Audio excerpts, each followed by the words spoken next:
দীর্ঘ ১.৫ বছরের বেশি সময় পর কক্সবাজারের টেকনাফের হোয়াইক্যাং সীমান্তের নাফ নদীর ওপারে মিয়ানমারের অভ্যন্তর থেকে গোলাগুলির শব্দ শোনা গেছে। ২২ আগস্ট রাত ১১টা থেকে শুরু হওয়া গুলির শব্দ ২৩ আগস্ট ভোর পর্যন্ত শুনতে পায় সীমান্তের লোকজন। এদিকে জানা গেছে, এখনও মিয়ানমার থেকে অনুপ্রবেশের চেষ্টা চালিয়ে যাচ্ছে রোহিঙ্গারা। সর্বশেষ ২২ আগস্ট ৬২ জন রোহিঙ্গাকে প্রতিহত করেছে বিজিবি।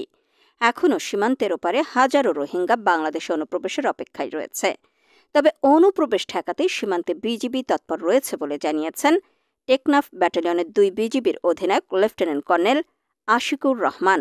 বিজিবির অধিনায়ক বলেন, কিছু লোক সীমান্তে অনুপ্রবেশের চেষ্টা করছে, কিন্তু আমরা কাউকে ঢুকতে দিচ্ছি না।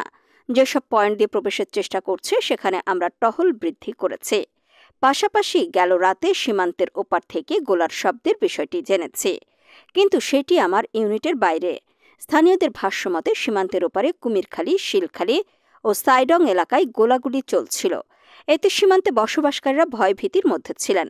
এ ব্যাপারে টেকনাফের হোয়াইক্যাং ইউনিয়ন পরিষদের ২ নম্বর ওয়ার্ডের ইউপি সদস্য সিরাজুল মোস্তফা চৌধুরী লালু বলেন, থেমে থেমে সীমান্তের ওপারে কুমিরখালী, শিলখালী ও সাইডং এলাকা থেকে ব্যাপক গোলাবারুদের শব্দ পাওয়া গেছে। ফলে সীমান্তের কাছাকাছি চিংড়ির প্রজেক্টে থাকা লোকজন ভয়ে পালিয়ে এসেছে।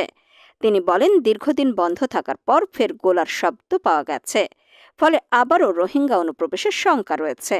উখিয়া রোহিঙ্গা ক্যাম্পের নেতা মোহাম্মদ হোসাইন বলেন, রাখাইনে এখনও অমানবিক নির্যাতন বন্ধ হয়নি, ফলে রোহিঙ্গাদের পালিয়ে আসা বন্ধ হচ্ছে না। মূলত প্রাণে বাঁচতেই তারা এপারে পালিয়ে আসার চেষ্টা করছে। সীমান্তে বেশ কিছু রোহিঙ্গা জড়ো হচ্ছে বলেও জানা গেছে।